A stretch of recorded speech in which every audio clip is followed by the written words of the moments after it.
Hello friends, কেমন আছো তোমরা সবাই? আশা করি সবাই খুব খুব খুব ভালো আছো। আর আমি কিন্তু অনেক ভালো আছি। গুড মর্নিং সবাইকে। সকালবেলা উঠেই আবার নতুন একটা ব্লগ নিয়ে চলে আসলাম তোমাদের সামনে। তারপরে সোজা চলে গেছিলাম একটু ছাদের সাইডে, আর এখানে গিয়ে আমি একটুখানি দাঁড়াই, আর প্রচণ্ড কাশি পেয়ে গেছিলো আমার সেই সময়, এই জন্য একটু আমি অফ হয়ে গেছিলাম। আর এখানটা দেখছো পেছনটা পুরো কুয়াশাতে ভরা, আর ওখানটা কিন্তু আমি অনেকক্ষণই দাঁড়িয়েছিলাম, প্রায় 5-10 মিনিট। আমার ওই ঠান্ডা যে ওয়েদারটা, ওই ভাবটা নিতে আমার খুব ভালো লাগছিলো। তারপরে সোজা নিচে চলে এসেছিলাম, নিচে চলে এসে একটু আইসের ক্রিমটা মাখছিলাম।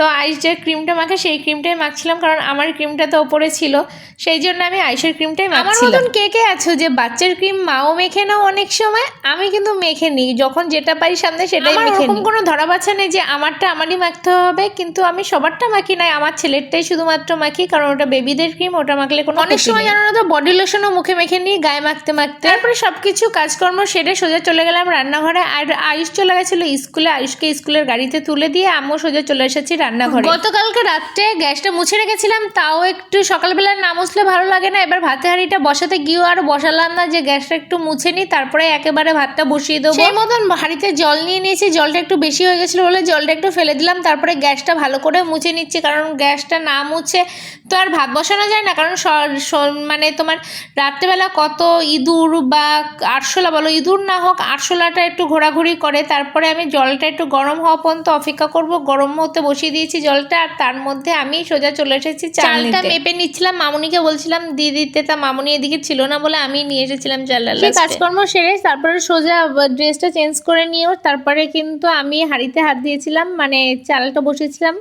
তারপরে চালটা ভালো করে ধুয়ে নেবো, ধুয়ে নিয়ে তারপরে 2-3 মিনিট ভালো করে ভিজিয়ে রেখে দিয়েছি। রেখে জলটা মানে সাদা যে পাউডার জলটা বেরোয় সেটা ভালো করে ধুয়ে নিয়েছি 4-5 বার। তারপরে কিন্তু আমি জলের মধ্যে দিয়েছি, জলটা ফোটা পর্যন্ত অপেক্ষা করব না, ঠিক জলটা হালকা একটু গরম হলে আমি ভাতগুলো দিয়ে দেবো। দেখছি আমি জলটা হালকা একটু গরম হয়ে গেছে, আমি চালগুলো দিয়ে দিয়েছিলাম। প্রায় তোমার 10-15 মিনিট মতন ভেজানো ছিল। আর আমার গ্যাসটা জানো না একই সাথে যখন খারাপ হয় সব কিছুই হয়। ওদিকে তো মিক্সার মেশিন খারাপ হয়ে গেছিলো, তাও মিক্সার মেশিনটা ঠিক করে আনা হয়েছে। গ্যাসের প্রবলেম, গ্যাসটা জ্বলছে না, একদম আস্তে আস্তে জ্বলছে। অনেকে বলেছে, অনেকের ভিডিও দেখেছি যে হারপিক দিলে নাকি পরিষ্কার হয়, কি সব রকমই করেছি কিন্তু কিছুতেই কিছু হয়নি। লোক খবর দিলেও লোক কেউ আসে না, এই জন্য আরেক সমস্যা। তার জন্য সেরকম গ্যাসে এখন রান্না করছি, একদম আস্তে হচ্ছে জানো না, একদম রান্না করতে ভালো লাগে না এরকম ভাবে যদি গ্যাস জ্বলে। ভাত বসিয়ে দিয়েছি, এবার আমি সোজা চলে এসেছি ফ্রিজের কাছে। এই যে কালকে রাত্রেবেলা যে রুই মাছটা এনেছিলাম, সেই রুই মাছটাই ফ্রিজ থেকে বার করে নিচ্ছি। তারপরে মামুনি বলছে বাবু ঘুমিয়ে রয়েছে বলে আমি লাইটটা আবার অফ করে দিলাম, কারণ নাহলে ঘুমের ডিস্টার্ব হবে। তারপরে আমি রুই মাছটা একটু জলের মধ্যে ভিজিয়ে রেখে, অনেক সময় রাত্রেবেলা ফ্রিজটা অফ করে রেখে দিই। যদি ফ্রিজটা অফ করে রেখে দিই তাহলে না সকালবেলা মাছটা তোমার তাড়াতাড়ি ছেড়ে যায়, ঠান্ডার সময় আরও বেশি সমস্যা হবে। তো আমি সোজা চলে গেছিলাম একটু পেছনের দিকে, মানে আমাদের পেছনটা তো মাঠ, আর মাঠের সাইডে যেতে খুব ভালোও লাগে। আর ওই দেখো দূরের মাঠে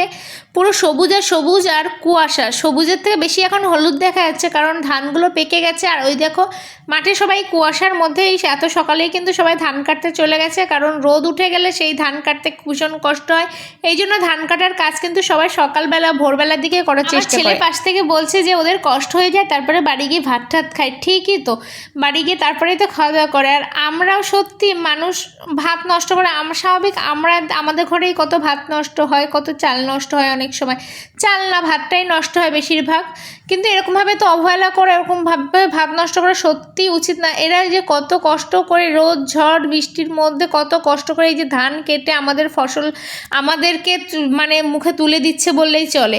শুধু আমরা কিনেই না খাচ্ছি না, প্রচণ্ড রোদ হয় যখন বৈশাখ জ্যৈষ্ঠ মাসে যে ধানটা কাটে, ওই ধান কাটা দেখলে সবার এমনি চোখ দিয়ে জল বেরিয়ে যাবে, এত কষ্ট করে ওরা ধান কাটে। প্রচণ্ড গরমের মধ্যে রোদে তেতে ওরা কাজ করে। আবার অনেকের তো যারা অন্য আছে, যাদের রোজা হচ্ছে, সেই সময় অনেকে রোজা পড়ে যারা মুসলিম আছে, কিন্তু সেই সময় দেখলে তাদেরকে খুব কষ্টও হয়। মামুনি 2-3টে বেগুন গাছ চারা এনেছিল পাশের থেকে, তো আমি সেইগুলো এখন একটু আগে লাগিয়ে দিয়ে এসেছিলাম। তারপরে এসে আবার মাছগুলো ভেজে নিচ্ছি। আর এই দেখো আমি ঘরে ওপরে এসে এখন মাসে মেয়েদের এই কষ্টটা হয়তো পেতেই হয় সবারই, এখন সবাই জানে লুকোচুরি কোনো ব্যাপার নেই। আর এই সময় আমার প্রচণ্ড পেট ব্যথা করে। হওয়ার আগে পেট ব্যথা করতো, কিন্তু মাঝে দিয়ে আর পেট ব্যথা করতো না, কিন্তু এখন আবার শুরু হয়েছে পেট ব্যথা। এই সময় প্রচণ্ড পেটে ব্যথা করছিল। আমি এই যে হট ব্যাগের মধ্যে জল ভরে নিয়েছি, গরম জল দিয়ে সেঁক দিচ্ছিলাম। সেঁক সেঁক দিলে একটু আরাম লাগে। তারপরে এদিকে তো বাড়ির কাজকর্ম হচ্ছে।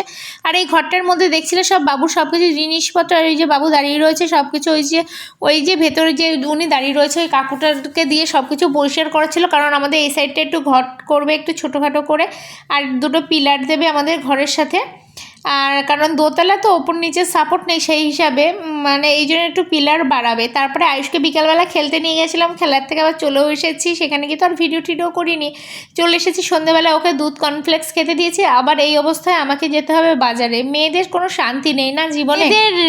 তোমার বিয়ের আগে এক জীবন, বিয়ের পরে এক জীবন, সত্যি কতটা চেঞ্জ হয়ে যায় মেয়েদের জীবনটা। তাও এই অবস্থায় আমি সোজা বাজার করতে চলে গেছিলাম। বাজার করে এসে তারপর মাছ টাছ নিয়ে এসেছিলাম। তারপরে বাজারে ক্যাপসিকামের কিলো হয়তো 350 টাকা করে, কিন্তু হাবড়ায় একটা কাকু থাকে, ওই কাকুর কাছে আমি আনতে দিয়েছিলাম। উনি কিন্তু 60 টাকা না 70 টাকা করে কিলো এনে দিয়েছিল, তার জন্য কাকুটার কাছে দিয়েছিলাম। আর আমি মাছগুলো ধুয়ে নিয়েছি। এখানে ভোলা মাছ এনেছি, রুই মাছ এনেছি, আর এনেছিলাম তোমার কাঁকড়া খেতে কে কে পছন্দ করে অবশ্যই কিন্তু কমেন্ট জানিও। অনেকদিন ধরেই কাঁকড়া খেতে ইচ্ছে করছিল। তোমাদেরকে বলেছিলাম যে কাঁকড়া দিয়ে একটু চাল কুমড়ো খেতে ইচ্ছে করছিল, কিন্তু সেই সময় আমি পাইনি, এই জন্য আর খাওয়াও হয়নি। আর এখন পেয়েছি, এখন কিন্তু চাল কুমড়ো নেই। তো এমনি পুঁইশাক দিয়ে করব আগামীকালকে, সেটাই তোমাদের সাথে বলছিলাম যে এমনি পুঁইশাক দিয়েই করব। আর এখানে একটা এগরোল এনেছি। আয়ুষ তো বিশ্বাসই করছিল না যে আমি ওর জন্য এগরোল এনেছি, কিন্তু প্রথমে নিচ্ছিল না, তারপরে দেখে হ্যাঁ সত্যি, তারপরে কিন্তু ভীষণ খুশি হয়ে গেছি। তারপরে আমরা তো খেতে বসে গেছিলাম, তখন বাজে 9টা 9:30 প্রায় বাজে। আমরা খেতে বসে গেছি না 8:30 পৌনে 9টা বাজে। তো আমি একটু তাড়াতাড়ি খেয়ে নিচ্ছি এই কয়েকদিন ধরে, একটু হালকা ডায়েটের মতন করার চেষ্টা করছি, প্রপার না। তো সন্ধ্যাবেলা আমরা ওই টাইমটা খাচ্ছিলাম বাজার থেকে এসে, আর সেই সময় দেখি যে রাস্তায় ভীষণ গানের আওয়াজ হচ্ছে। তারপরে ভাবলাম যে আজকে ভাসান আছে, তো ভাসান হতে পারে, তো সোজা চলে গেছিলাম রাস্তায়। এই দেখো জগদ্ধাত্রী ঠাকুরের ভাসান। পুজোতে আনন্দ হোক না হোক, এই ভাসানের অপেক্ষায় কিন্তু সবাই থাকে। কালী পুজো, দুর্গা পুজো, জগদ্ধাত্রী পুজো, সব কিছুতে এই ভাসানের আনন্দটা সবাই পেতে চায়। তো এখানে দেখো সবাই ভাসান হচ্ছে, খুব আনন্দ করছে। তো ভিডিওটা তোমাদের কেমন লাগলো অবশ্যই কমেন্টে জানিও। আজকে আর ভিডিওটা বেশি বাড়াবো না।